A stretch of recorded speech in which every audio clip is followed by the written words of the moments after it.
नमस्कार दोस्तों, मैं हरीश आपके अपने YouTube चैनल हरीश एसएससी वाले में स्वागत करता हूं और आशा करता हूं आप सभी अच्छे होंगे और आपकी तैयारी भी अच्छी चल रही होगी।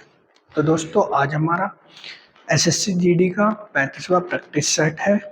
ठीक है, कुछ अच्छे क्वेश्चन हैं, कुछ सिंपल क्वेश्चन है। ठीक है, तो अगर आपको प्रैक्टिस सेट अच्छा लगे तो वीडियो को लाइक करना है, चैनल को सब्सक्राइब करना है। तो चलते हैं।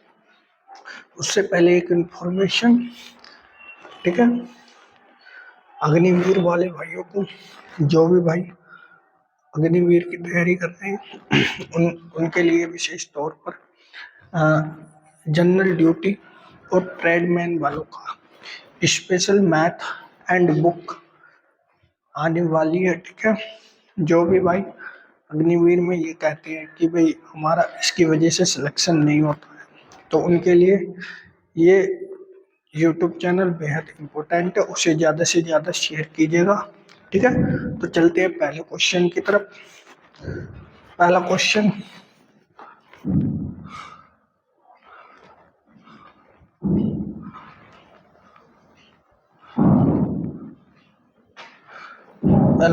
कह रहा है एक घन की भुजा की लंबाई 14 सेंटीमीटर है, घन का पार्श्वीय पृष्ठीय क्षेत्रफल कितना होगा। तो कैसे कर सकते हैं भाई, अगर पार्श्वीय पृष्ठ के क्षेत्रफल पता है तो आप क्वेश्चन कर लोगे।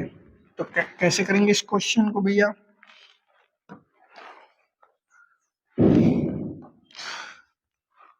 तो करते हैं घन का पार्श्व पृष्ठीय क्षेत्रफल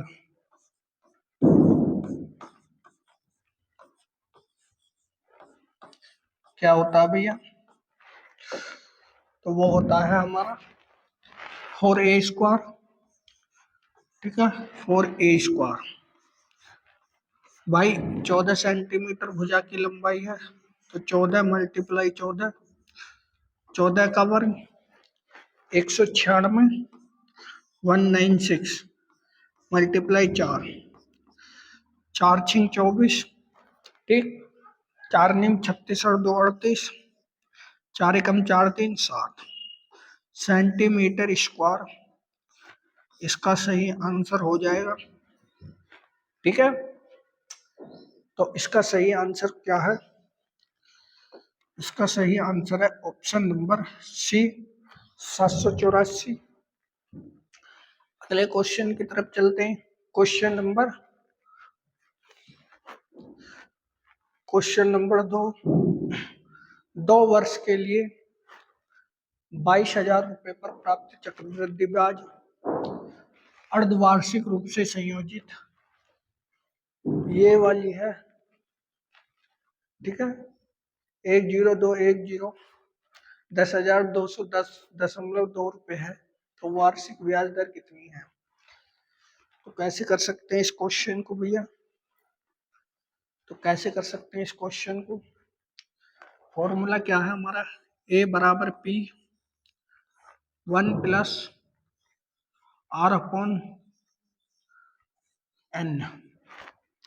ठीक है, 2 वर्षों में कितनी अर्धवार्षिक होंगे, 2 वर्षों में, एक वर्ष में 2 अर्धवार्षिक होते हैं, तो टोटल 4। ठीक है, 10,210.20 रुपये उसका ब्याज है चक्रवृद्धि। तो अगर मैं पूरा उसका मिश्र धन निकालूं तो 22,000 और जोड़ना पड़ जाएगा, यानी कि मतलब वो राशि हो जाएगी 32,210.20। मूलधन कितना है मेरा, 22,000 रुपये। ठीक है, दर इसमें पूछी है 1 प्लस R/100 की पावर 4। ठीक है, यहां से दशमलव हटाया, पहले इसे बटे में ले लो, 32,210.2 बटे 22,000 यहाँ से दशमलव हटाया, एक जीरो लग जाएगी। ठीक है भाई, equal to 1 plus R upon 100 की पावर n, सॉरी 4।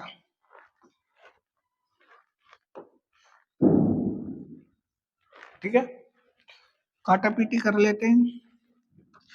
11 से काटा, 11 दूनी 22, 10, 11 99, 31, 11 दूनी 22, कितने बच्चे 90, 11 अठे 88 और 11 दूनी 22।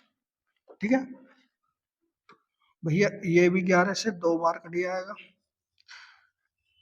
अब 2 से काटा, 2 एकम 2, 2 चौक 8, 2 छिक्का 12, 2 चौक 8, 2 एकम 2। ठीक है, ये 10,000, ये आ जाएगी 4641 बटे, ठीक है, equal to 1 plus R upon 100 की पावर 4। ठीक है, अब ये कितने का घन होगा भैया?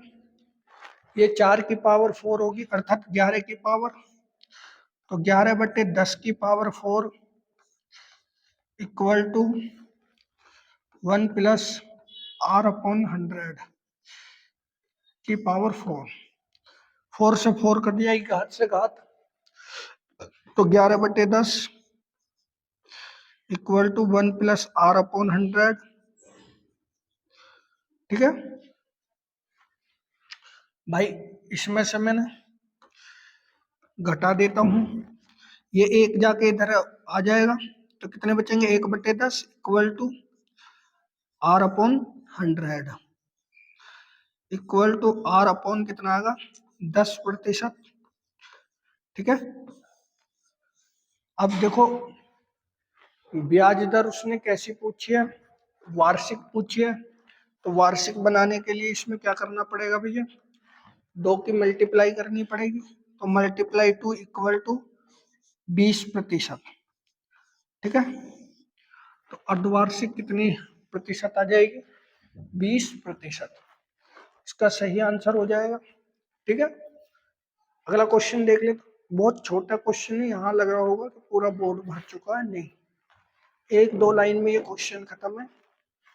अगले क्वेश्चन की तरफ चलता हूं मैं। निम्न में से कौन सी संख्या 11 से विभाज्य नहीं है? अब कौन सी संख्या 11 से विभाजित नहीं है, ये कैसे पता कर सकते हैं भाई हम? तो देखो कैसे करेंगे इस क्वेश्चन को। इन दोनों को जोड़ो, इन दोनों को जोड़ो, तो 6 2 8, पर वालों का योग 8, नीचे वालों का योग 8, यानी कि दोनों को घटाऊंगा 0 आ जाएगा, मतलब 11 से विभाज्य है। ठीक है, अब इन दोनों को जोड़ दो, इन दोनों को जोड़ दो, 2 और 2 4, 8 7 15। तो भाई अगर इन दोनों में से किसी को घटाऊंगा तो 11 से विभाज्य है भाई, यानी कि मतलब ये 11 से विभाज्य है। ऐसे इसमें देख लेते हैं, 7 7, तो ये भी 11 से विभाज्य है। ठीक है, अब 6 2 8, 7 3 10, ये 11 से विभाजित नहीं है। ठीक है, तो मेरा कौन सा सही आंसर हो जाएगा? ये संख्या 11 से विभाजित नहीं है, एक तरीका। दूसरा तरीका कैसे कर सकते हैं? जैसे वही है डी ऑप्शन, 27 63, डबल का जोड़ा बना दिया। ठीक है, 11 से 27 को डिवाइड किया तो कितना शेष बचेगा? 5 बचा। इससे भाग किया 55, तो कितना शेष बचा? 8, 8 5 13, 13 11 से इससे विभाजित होता है? नहीं होता है, इसका मतलब ये विभाजित नहीं है। ठीक है, अब ऑप्शन नंबर ए देख लेते हैं। अगर मैं ऑप्शन नंबर ए को देखूंगा, 25 63। ठीक है, अब भैया डिवाइड कर लेते हैं इसे 25, इसे डिवाइड किया 11 से 25 को, 11 दूनी 22, 3 से फल बचेगा, 11 पंजे 55, कितना? 8 से फल बचा, 8 और 3 11, 11 से डिवाइड होता है, यानी कि ये मतलब सही है।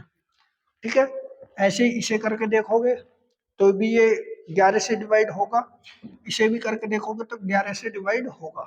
ठीक है, तो ऑप्शन नंबर डी इसका सही आंसर है कि 11 से विभाजित नहीं है। अगला क्वेश्चन देख लेते हैं। दो संख्या इस प्रकार दी गई है कि पहली संख्या दूसरी संख्या की आधी है और उनका औसत 15 है, तो पहली संख्या क्या है?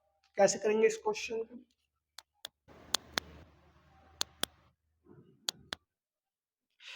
कैसे कर सकते हैं भैया इस क्वेश्चन को?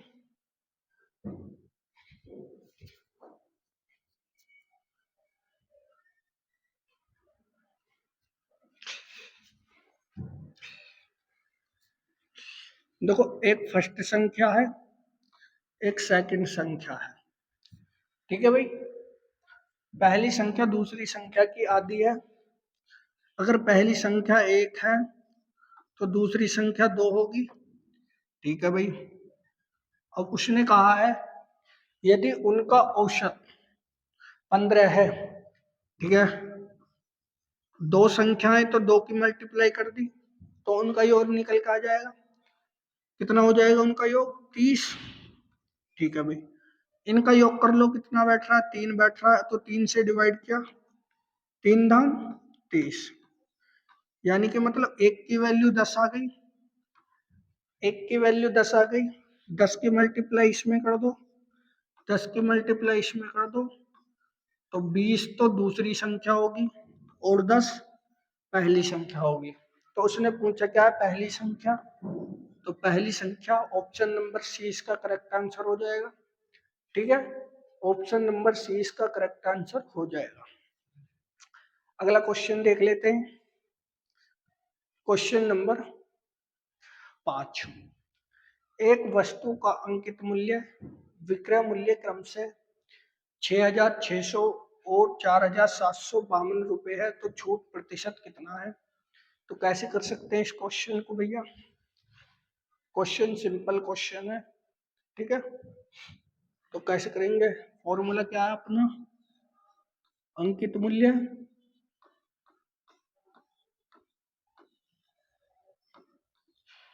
मल्टीप्लाई छूट इक्वल टू विक्रय मूल्य। ठीक है, अब भैया 6,600 रुपये वस्तु का अंकित मूल्य है, कुछ छूट दी, मान लिया मैंने 100 माइनस x रुपए की छूट दी बटे 100। ठीक है, कितने रुपए में वस्तु बेच दी? 4,752 रुपए में उसने वस्तु बेच दी। ठीक है, काटापीटी कर लेते हैं। 2 जीरो से 2 जीरो खत्म, 11 से काटा 6 बार, 11 चौक 44। ठीक, 11 तिया 33, 11 दूनी 22, 6 से काटा, 6 सत्ते 42, 6 दूनी 12, तो 100 माइनस एक्स इक्वल टू 72। तो 72 100 में से घटा देंगे तो कितने बचेंगे भैया? तो मेरे हिसाब से कितने बचेंगे? 28। 28% की उसने क्या दिया भैया? छूट दी है। ठीक है, तो इसका सही आंसर क्या हो जाएगा? Option number C correct answer रहेगा, ऑप्शन नंबर सी। अगला क्वेश्चन देखो, क्वेश्चन नंबर, इसका मतलब क्या भैया? 5/12। ठीक है, एक पुस्तक को उसके अंकित मूल्य के 5/12 पर बेचने पर 50% की हानि होती है, तो पुस्तक के अंकित मूल्य और क्रय मूल्य का अनुपात क्या है? तो कैसे कर सकते हैं इस क्वेश्चन को भैया? कैसे कर सकते हैं इस क्वेश्चन को? सिंपल क्वेश्चन है बिल्कुल।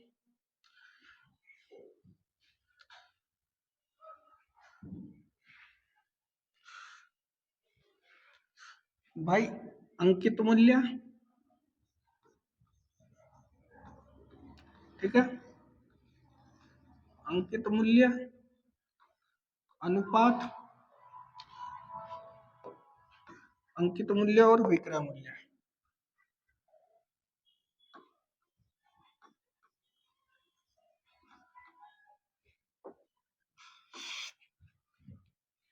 पांच बटे 12। अब ये तो अंकित मूल्य होगा, ये विक्रय मूल्य होगा, तभी तो हानि होगी। यानी मतलब 12 तो अंकित मूल्य है, 5 हानि है। ठीक है भाई। अब अंकित, इस पर उसने हानि खाई है। एक फॉर्मूला अपना, क्रिया मूल्य गुणा लाभ या छूट, लाभ या हानि इक्वल टू विक्रय मूल्य।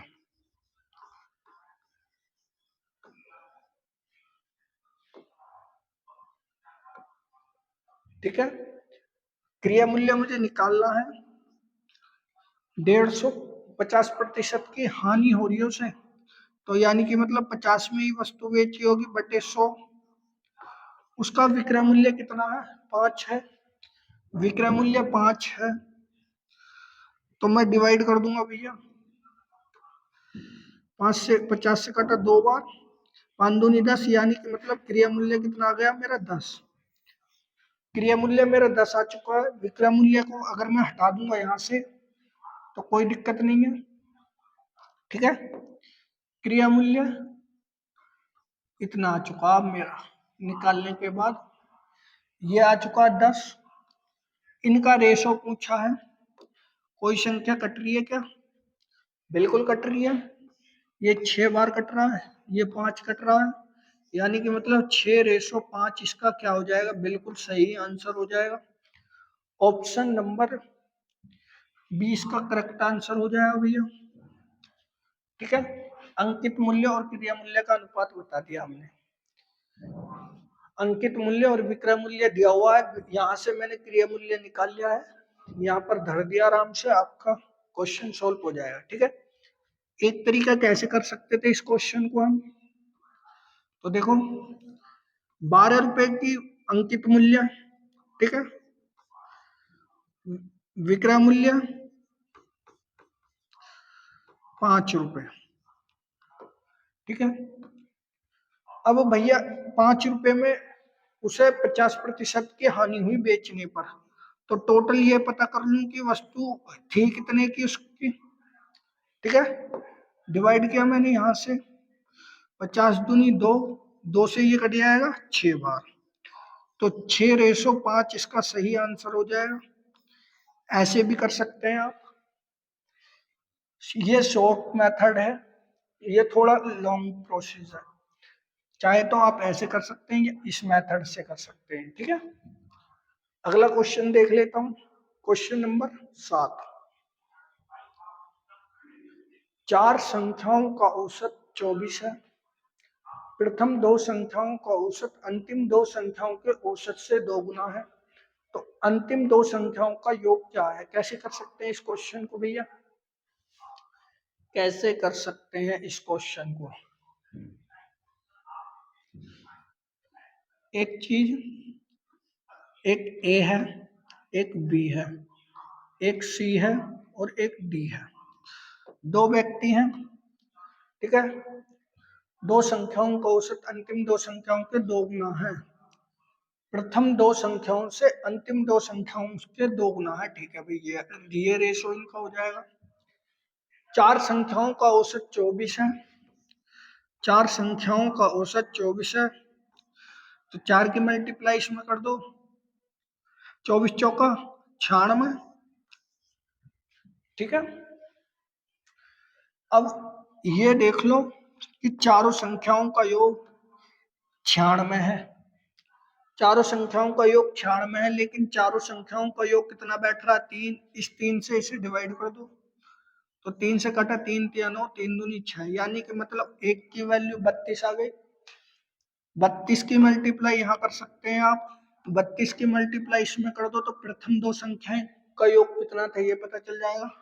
32 की मल्टीप्लाई इसमें कर दोगे तो अंतिम दो संख्याओं का योग यहाँ से पता चल जाएगा। ठीक है। 32 दूनी 74, तो इसका सही आंसर क्या हो जाएगा? ऑप्शन नंबर डी इसका करेक्ट आंसर हो जाएगा। ठीक है, अगर अंतिम संख्या पूछे तो भाई ये हो गई, अगर प्रथम संख्या पूछे तो ये हो गई। ठीक है, उसने अंतिम दो संख्याओं का योग पूछा था तो क्या आया 32। अगला क्वेश्चन देखें, क्वेश्चन नंबर 8 की तरफ चलते हैं।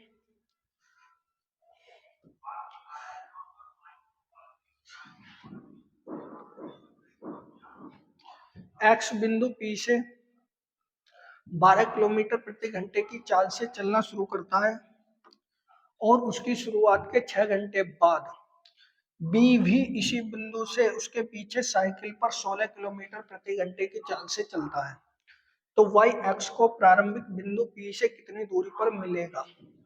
तो कैसे कर सकते हैं इस क्वेश्चन को भैया, अगर इसका आप डायग्राम समझ गए तो क्वेश्चन आराम से सॉल्व कर लोगे, अगर डायग्राम नहीं समझे तो क्वेश्चन नहीं होगा सॉल्व। ठीक है, समझने की कोशिश करना। एक पॉइंट है, ठीक है, पी से क्यों, ठीक है, मैंने मान लिया क्यों तक चला। अब ये देखो जो है एक्स, एक्स जो है भैया, एक्स जो है इस दिशा में 12 किलोमीटर पर घंटे की स्पीड से चला। ठीक है, ठीक है भाई, अब 6 घंटे में उसने कुछ दूरी तय करी होगी, तो 6 घंटे में कितनी दूरी करी होगी, 12×6 = 72, यानी कि 72 किलोमीटर वो दूरी चल चुका होगा। मान लो यहाँ तक वो 72 किलोमीटर यहाँ से यहाँ तक वो चल चुका है 6 घंटे में। ठीक है भाई, दूरी मेरी पता चल चुकी है। अब कौन है वाई, वाई भी निकल पड़ा भाई कितने से, 16 किलोमीटर पर घंटे की स्पीड से। ठीक है, क्या घंटे बाद चला था, 6 घंटे बाद चला था वाई।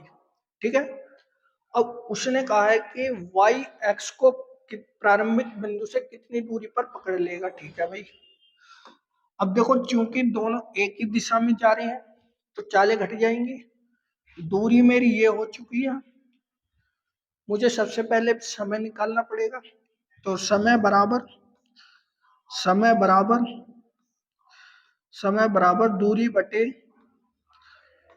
बटे 4। ठीक है, दूरी मेरी 72 किलोमीटर है क्योंकि 72 किलोमीटर ही तो आगे चल रहा वो। ठीक भाई, चाल कितनी है मेरी, 16 किलोमीटर में से 12 किलोमीटर गई तो कितनी बची, 4 किलोमीटर बची। ठीक है, तो 4 से डिवाइड कर दिया मैंने, मैं 4 से डिवाइड करूंगा, 4 एकम 4, 4 अट्ठे 32, 18 घंटे में वो उसके क्या है, उसे पकड़ लेगा, बिंदु पी पर पकड़ लेगा। कौन पकड़ेगा, वाई पकड़ेगा, तो वाई में ही मल्टीप्लाई कर देना, इस 18 की यहाँ पे मल्टीप्लाई कर दो, 18×6 = 108, 18×18 = 10, 28, तो वो 288 किलोमीटर की दूरी पर उस व्यक्ति को पकड़ लेगा, एक्स को पकड़ लेगा, कितने, 288 किलोमीटर की दूरी पर। एक बार फिर समझ लो, अब पी से क्यू की तरफ चला, ये पता नहीं है कितनी दूरी है, एक्स 12 किलोमीटर पर घंटे की चाल से चलता है, वाई 16 किलोमीटर पर घंटे की चाल से चलता है। जितने वाई चलता उतने समय में ये 6 घंटे चल लेता है, अर्थात 6 घंटे में कितनी दूरी तय करी होगी उसने, 72 किलोमीटर दूरी तय की होगी। ठीक है भाई, अब क्या हुआ कि वाई भी चल दिया, क्योंकि एक ही दिशा में जा रहे हैं तो चालें आपस में घट जाएंगी, तो 16 में से 12 घट गई, 4 किलोमीटर उनकी चाल बची। 4 किलोमीटर पर घंटे की स्पीड से 72 किलोमीटर दूरी को वो कितनी दूर घंटे में तय करेगा, 18 घंटे में। अब चूंकि y पकड़ रहा है, किसे, x को पकड़ रहा है, तो y की चाल में घंटे की गुणा करनी पड़ेगी, तो 288 आ जाएगा। ठीक, अगर आप कहते हैं कि हम x में गुणा करेंगे, कर लो भाई, 18 घंटे की गुणा इसमें करी 12 में, प्लस जो 72 किलोमीटर की वो दूरी चल चुका था उसे भी ऐड करना पड़ेगा जब भी। लेकिन उसने पूछा है कि वाई एक्स को कितनी दूरी पर पकड़ लेगा, तो वाई में ही मल्टीप्लाई करनी पड़ेगी भैया, इसमें।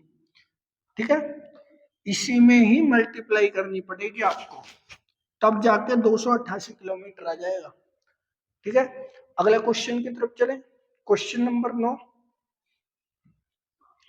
क्वेश्चन नंबर 9 बोर्ड मास का क्वेश्चन है। ठीक है, क्वेश्चन नंबर 9 बोर्ड मास का क्वेश्चन है। कैसे कर सकते हैं भाई क्वेश्चन को? सबसे पहले कोष्टक को सॉल्व कर लेते हैं। 16 से कटा, 16 दूनी 32, 200 बार। ठीक है, तो 400 माइनस 200 प्लस, अब इसके भी मल्टीप्लाई कर दो, 4 दूनी 8, 4 दिया 12।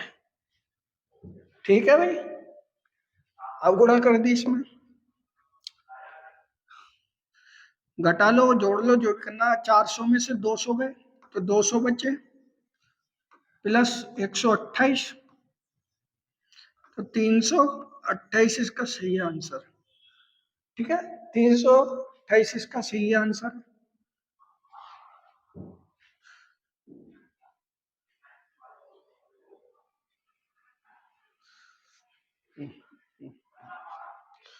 सवाल में कुछ मिस्टेक है क्या? सवाल में मिस्टेक है क्या? सोल्व तो हमारा ठीक हुआ है ना, इसके ऑप्शन ही गलत होंगे जरूर। तो 328 का सही आंसर आ जाएगा। हो सकता है कि ये 4 ना हो। ठीक है, तो इसका सही आंसर इसे मान लेना, 328। अगला क्वेश्चन देख लेते हैं, क्वेश्चन नंबर 10। क्वेश्चन नंबर 10 क्या कह रहा है?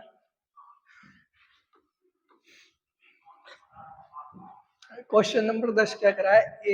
यदि a का 4/5वां भाग b के 2/5वें भाग के बराबर है, तो a अनुपात b का अनुपात क्या होगा? कैसे कर सकते हैं इस क्वेश्चन को भैया? a का 4/5वां भाग b के 2/5वें भाग के बराबर है। ठीक है, बराबर कर दिया मैंने यहाँ पे। अब काटापीटी कर लेते हैं। 5 से 5 खत्म, 2 से 1 बार, 4 से 2 बार। ठीक है, ए बटे में लिया उसे, इसे इसके बटे में ले जाओ तो 1/2। ये इसका रेशो आ जाएगा 1:2। इसका सही आंसर है। ठीक है, a/2 इसका बिल्कुल सही आंसर है। ठीक है, अगले क्वेश्चन की तरफ चले।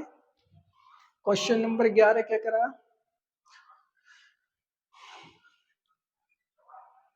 Question number 11, 42 plus 43 minus 6 of 4 गुणा, मतलब ये क्वेश्चन है। सबसे पहले इसे सॉल्व करो, यानी कि मतलब ये पूरा कोष्टक सॉल्व हो सकता है। ठीक है, ये एक अलग पार्ट है, इन्हें भी हम सॉल्व कर सकते हैं। 43, 42, 85। ठीक है, माइनस, माइनस ऑफ का मतलब 6 चौक 24, यहाँ पर गुणा हो जाएगा ना, 6 चौक 24, माइनस का 24 गुणा। ठीक है, कितने बचे? 5 बचे, और 5 से इसे डिवाइड करूंगा, 5 नहीं 45, 9 बार जाएगा, यानी कि मतलब ये 9 बार गया, तो 9 मल्टीप्लाई 9। ठीक है, गुणा कर लेते हैं। 9 चौक 36, 9 दूनी 18, माइनस के 216, इंटू 85, घटा दो भैया, 1 बचा, 13, 131 माइनस के, इसका सही आंसर हो जाएगा 131 माइनस के, इसका सही आंसर हो जाएगा। तो इसका सही आंसर क्या है? Option number B. ठीक है भैया, ऑप्शन नंबर बी इसका करेक्ट आंसर है। ठीक है भाई, अगला क्वेश्चन देख लेते हैं भैया। क्वेश्चन नंबर 11, ए और बी एक काम को 14/3 दिनों में पूरा कर सकते हैं, ठीक है भाई, जबकि बी और सी इस काम का 12/5 दिनों में कर सकते हैं, पूरा कर सकते हैं। सी और ए इस काम को इतने दिनों में कर सकते हैं। यदि वे तीनों एक साथ मिलकर काम करते हैं तो वह समान काम का हिस्सा 2 दिन में पूरा कर सकते हैं। तो 2 दिन में कितना कार्य वो पूरा कर सकते हैं, ये पूछ रहा है।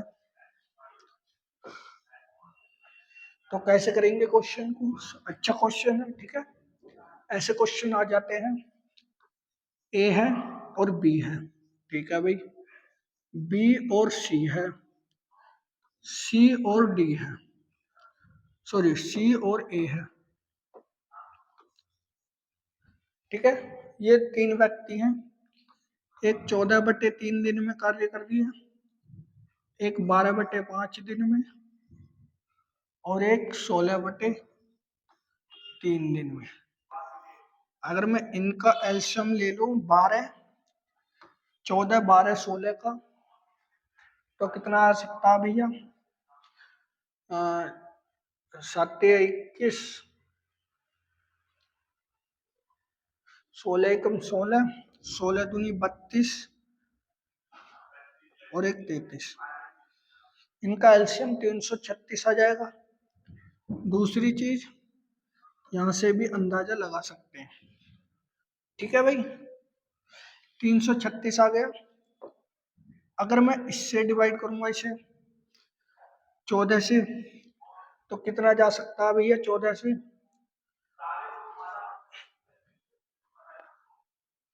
48 बार जाएगा, क्योंकि 14 दूनी 28, 14 दूनी 28, सॉरी 28 बार जाएगा, 28 या 72, ठीक है। अगर मैं 12 से 12 दूनी 24, 12 अट्ठे 96, 26, 26 वो 12 अट्ठे 96, 28 बार, तो 5 अट्ठे 40, 5 दूनी 10, 4 14, 140 बार की क्षमता 140 आ गई। अगर मैं 16 से डिवाइड करूंगा, 16 दूनी 32, 16 एकम 16, 21, 21 या 63, यानी कि मतलब ए बी की क्षमता इतनी है, बी सी की क्षमता इतनी है, सी ए की क्षमता इतनी है, ठीक है। अब चूंकि ए भी 2 दिन कार्य कर रहा है, सी भी 2 दिन कार्य कर रहा है और बी भी 2 दिन कार्य कर रहा है, ठीक है। तो यहाँ पर कितने की मल्टीप्लाई करूंगा? 2 की मल्टीप्लाई कर दूंगा, ठीक है। तो टोटल यूनिट कितना काम आ जाएगा? 2 छिक्का 12, 2 तिया 6 और 1 7, ठीक है। 2 तिया 6 और 1 7 और 2 तिया 6, 672 यूनिट टोटल कार्य आ चुका है, ठीक है। और उसने कहा कि वे तीनों मिलकर एक साथ कार्य करते हैं, तो 2 दिन में कितना कार्य कर लेंगे भैया? तो 2 दिन में कितना कार्य करेंगे? इन्हें जोड़ लो सभी को, इनकी क्षमताएं जोड़ी मैंने, 3 2 5, ठीक, 7 4 11, 6 4 10 7 17, 275। एक दिन में 275 यूनिट कार्य करते हैं, तो 2 दिन में कितने यूनिट कार्य करेंगे? मल्टीप्लाई, ठीक है। अब उसने कहा है कि कितने हिस्से व कार्य करेंगे, टोटल यूनिट कार्य इतना है, तो 672 से भाग कर दो इसे। अगर मैं 2 से इसे डिवाइड कर दूंगा भैया, तो 2 से 336 आ जाएगा, यानी कि मतलब 275/336 कार्य वो समाप्त कर देंगे, इतना कार्य वो समाप्त कर लेंगे, ठीक है। यहाँ पर अगर मैं 2 की मल्टीप्लाई ना भी करता तो ठीक रहता, ठीक है, लेकिन कोई नहीं। इसका सही आंसर क्या हो जाएगा? ऑप्शन नंबर सी, 275/36, इसका करेक्ट आंसर। अगले क्वेश्चन की तरफ चलो। अगला क्वेश्चन क्या कह रहा है? 13वां क्वेश्चन, 30, 120, 15 का चतुर्थ समानुपाती ज्ञात कीजिए। तो कैसे कर सकते हैं भैया हम 13वें क्वेश्चन को सॉल्व? 30 अनुपात 120 समानुपात 15 अनुपात x। ऐसे ही करते हैं चतुर्थानुपाती, पास वालों की पास वालों में, भार वालों की भार वाले में। ठीक है, 30 multiply x equal to 120 multiply 15। 30 से डिवाइड किया, 30 चौक 4 बार गया, 15 की 4 में गुणा, 15 चौका 60। तो इसका चतुर्थानुपाती क्या आ गया, 60। 60 इसका सही आंसर हो जाएगा। या फिर अगर आप फॉर्मूले से करना चाहते हैं तो चतुर्थानुपाती कैसे निकलते हैं, चतुर्थानुपाती equal to BC upon A, ऐसे निकालते हैं। ठीक है, BC upon A, BC 120 multiply 15 बटे 30, 30 से कटा 4 बार 4 पंजे 15 चौका 60। तो इसकी वैल्यू कितनी आ जाएगी भैया, 60। ऑप्शन नंबर 20 का करेक्ट हो जाएगा। ठीक है, अगला क्वेश्चन देखें, क्वेश्चन नंबर 14। क्वेश्चन नंबर 14 क्या करा भैया, ए में पहले 20% की वृद्धि की जाती है, ठीक है, फिर उसमें 30% की कमी की जाती है। तो ए का अंतिम मान और ए का प्रारंभिक मान का कितना प्रतिशत है। मान लिया मैंने ए पहले 100% था, ठीक है, पहले 100% था पहले। क्वेश्चन क्योंकि अब सोल्व होगा, यहां पर सोल्व नहीं है। किसी संख्या में पहले 20% की वृद्धि की जाती है, ठीक है भाई, ठीक, फिर 30% की कमी कर दी, प्लस 20 मल्टीप्लाई माइनस के 30 अपॉन 100, ऐसे कर दी क्वेश्चन को सोल्व। 2 जीरो से 2 जीरो खत्म, 3 दूनी, यहां से बचा माइनस का कितना बचा भैया, 10 बचा, 3 दूनी 6, माइनस के 6, टोटल कितने प्रतिशत हो गए, माइनस के 16। अब ये जो माइनस है ये किसे दर्शा रहा है, ये दर्शा रहा है कमी को। ये किसे दर्शा रहा भैया, कमी को, कमी। ठीक है,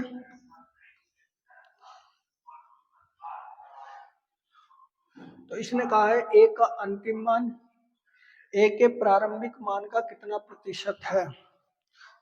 ए का अंतिम मान बी के प्रारंभिक मान का कितना प्रतिशत है। तो भाई 100 से कितनी कमी है, ये पहले 100 थी,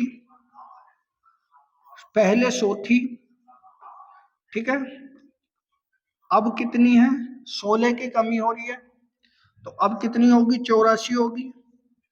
अब 84 है तो कितना प्रतिशत हो जाएगा भैया, अंतिम मान ये रहा 84, प्रारंभिक मान 100 था बटे 100, तो कितने प्रतिशत हो गया, 84% हो जाएगा भैया। तो 84% इसका सही आंसर। ठीक है, यहां से भी आंसर लगा सकते थे, यहां से भी आंसर लगा सकते हैं, डिपेंड आप पर करता है। अगर आप यहां पर समझ गए तो यहीं पे आंसर लगा दो, अगर यहां समझ गए तो यहां से आंसर लगा दो। ठीक है, ये आप पे डिपेंड करता है कि आप कहां से आंसर लगाते हैं। ठीक है, अच्छी बात है। अगला क्वेश्चन, ये क्वेश्चन नंबर 14 था। 15वां क्वेश्चन क्या कह रहा है भैया, 15वां क्वेश्चन बोर्ड मास का बहुत सिंपल क्वेश्चन है। जैसे आप करोगे इस क्वेश्चन को ऐसे ही मैं करूंगा। तो भाई भाग से 8 बट्ठू 64, ठीक है। 3 दूनी 6, तो 420 प्लस 8 माइनस 6, ठीक है भाई। अब देखो यहां से कितने घटे, 2 जुड़ जाएंगे क्योंकि 8 में से 6 जाएंगे, 2 बचेंगे, तो 422 इसका करेक्ट आंसर हो जाएगा, ठीक है। 422 इसका करेक्ट आंसर हो जाएगा। ऑप्शन नंबर ए इसका करेक्ट आंसर है। अगला क्वेश्चन देखो, क्वेश्चन नंबर 16।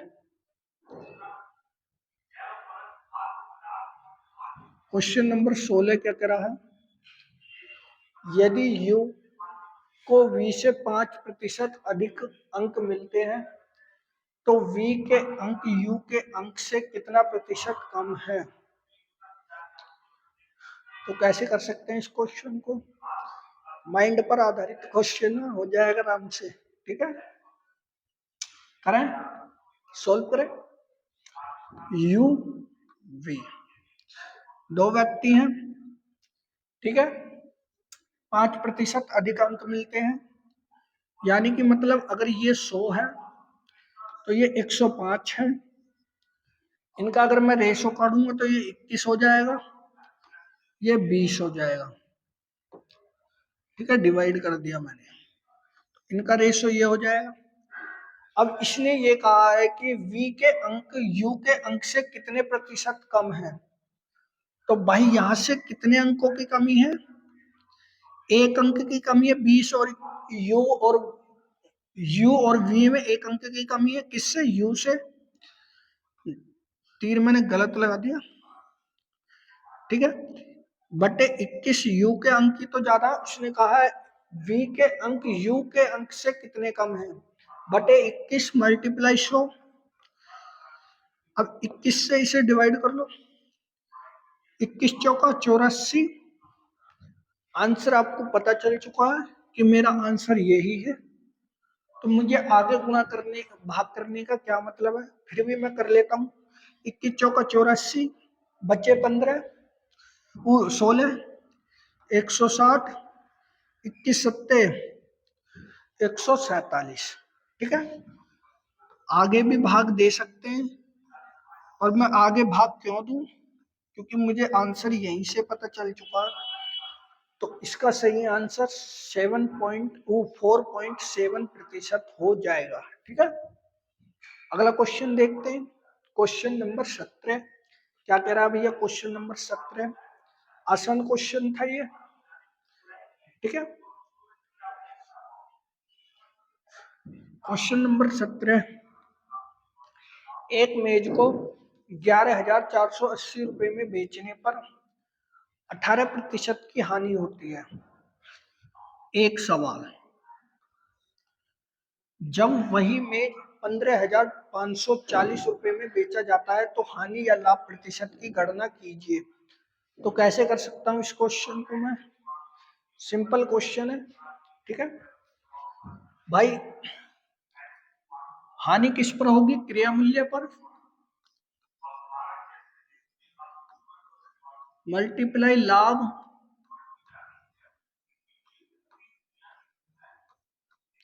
हानि इक्वल टू विक्रय मूल्य, ठीक है।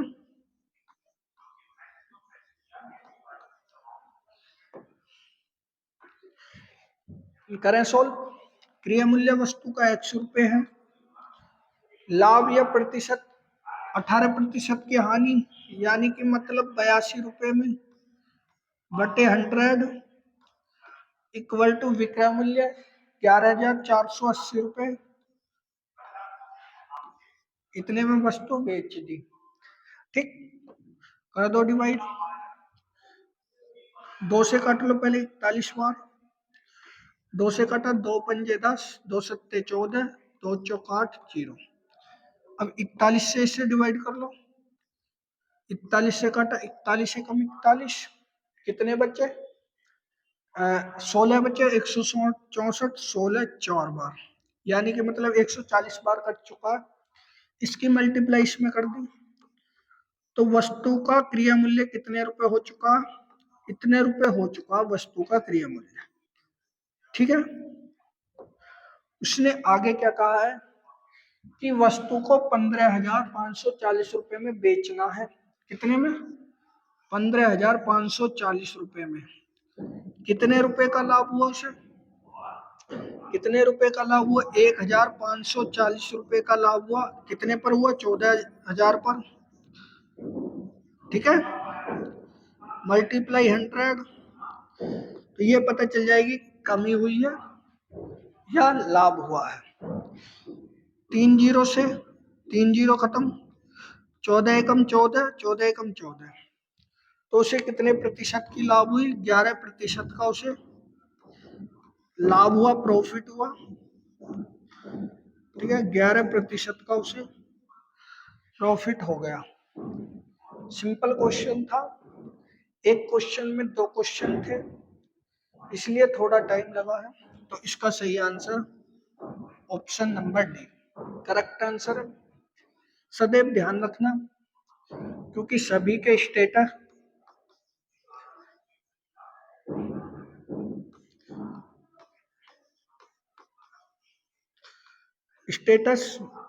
एसएससी ने जारी कर दिए हैं। आपने देख लिया होगा कि आपका एग्जाम सेंटर कहाँ पर है, किस डेट को, कौन सी शिफ्ट में है। ठीक है, तो भाई अब आपके पास समय नहीं बचा है।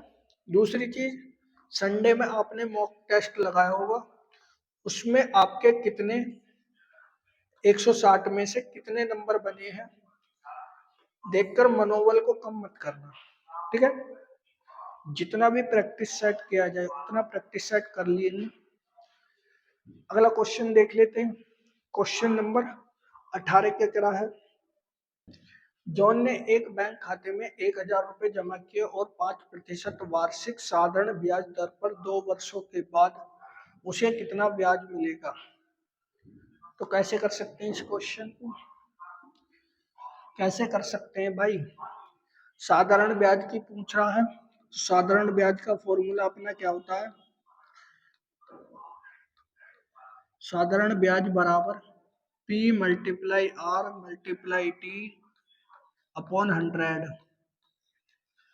ठीक है, फॉर्मूले में मान रख सकता हूँ, फॉर्मूले में मान रख लो भाई। 1,000 रुपए की राशि है, 5% वार्षिक दर पर 2 वर्षों के लिए बटे 100। ठीक है, डिवाइड कर दो, 2 जीरो से 2 जीरो खत्म, 5 दूनी 10, 10 दाम 100। तो वस्तु का साधारण ब्याज कितने रुपए हुआ होगा भैया? 100 रुपए। कितने? 2 वर्षों में उसको जो ब्याज मिलेगा वो 100 रुपए ही मिलेगा। ठीक है, 18वां क्वेश्चन था ये। 19वें क्वेश्चन की तरफ चलते हैं। क्वेश्चन नंबर 19 क्या कह रहा है? 19वां क्वेश्चन, यदि 5 शर्तों का क्रिया मूल्य 3 शर्तों के विक्रय मूल्य के समान है तो लाभ प्रतिशत ज्ञात कीजिए। 3 शर्तों का क्रिया मूल्य 5 शर्तों के विक्रय मूल्य के बराबर है तो लाभ प्रतिशत कितना है? तो देखो कैसे करते हैं। 5 शर्ट है, 3 शर्ट है, यानी कि मतलब 5 शर्ट जितने रुपए में उसने बनाई हैं उतने रुपए में उसने 3 शर्ट बेच दी। 3 शर्ट बेच दी तो कितनी शर्टों का लाभ हुआ भैया? 2 शर्टों का ही तो लाभ हुआ उसे। 2 शर्टों का लाभ हुआ, कितने की? 3 की बेची थी बटे 100, 2 मल्टीप्लाई 100, 200, 200 बटे 3, 3 से डिवाइड किया, 3 छंग 18, 3 छंग 18, 3 छंग 18, तीन छंग 18%, उसे क्या हो जाएगा भैया 66.66 या 77% का उसे लाभ हो जाएगा। ऑप्शन नंबर डी इसका करेक्ट आंसर हो जाएगा। ठीक है, 5 वस्तु जितने रुपए में वो बना रहा है उतने रुपए में 3 वस्तु बेच रहा है, तो प्रॉफिट तो होना उसे। कितने का प्रॉफिट हुआ भैया, 2 शर्टों का प्रॉफिट हुआ। कितनी बेची थी, 3 बेची थी उसने, तो बटे 3 मल्टीप्लाई 100। आज का लास्ट क्वेश्चन क्या है भैया, ठीक है, लास्ट क्वेश्चन 20 नंबर। ए एक काम को 7 दिनों में पूरा कर सकता है, ठीक है। बी और सी इस इतने घंटे में पूरा कर सकता है। बी और सी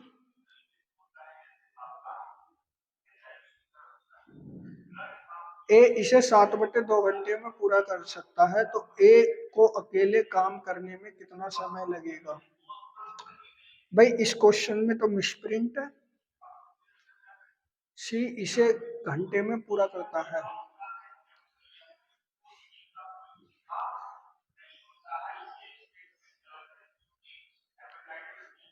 अभी देख लेते हैं, ए बी सी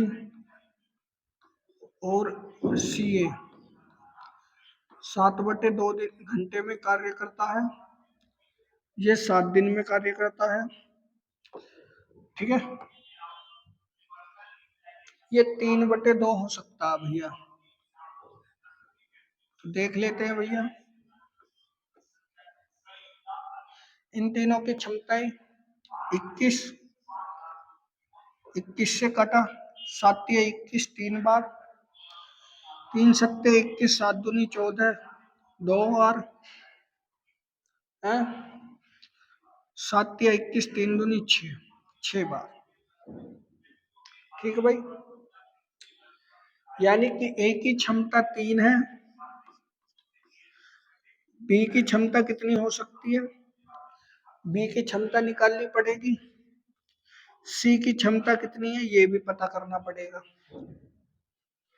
ए की क्षमता 3 है, तो सी की क्षमता 6 में से घटा दूंगा तो सी की क्षमता भी 3 आ जाएगी। जब सी की क्षमता 3 है तो एक बी की क्षमता 11 आ जाएगी।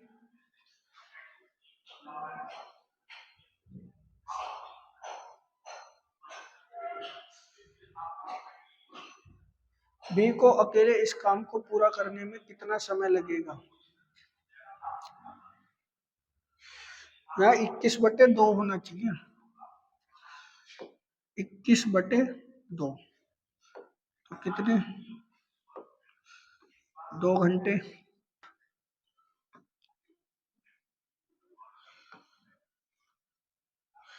सवाल में कुछ गलती है, ठीक है, यहाँ पे कुछ ना कुछ मिसप्रिंट है।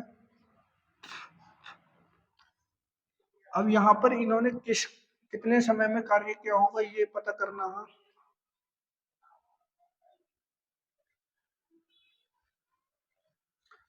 अगर मैं 7 दिन में करवाऊँ तो भी नहीं,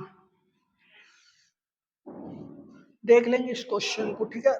ये क्वेश्चन भैया गलत काट लेते हैं। बताना है आपको आज आपका स्कोर 19 में से कितना रहा, ठीक है। आपके पास बिल्कुल भी टाइम नहीं है, अब आप पर डिपेंड करता है कि आपने तैयारी कैसे की है, क्योंकि 4 फरवरी से एग्जाम स्टार्ट है, ठीक है। अगर आपको हमारा प्रैक्टिस सेट अच्छा लगा हो तो वीडियो को लाइक करना, शेयर करना, चैनल को सब्सक्राइब करना। जय हिंद, जय भारत।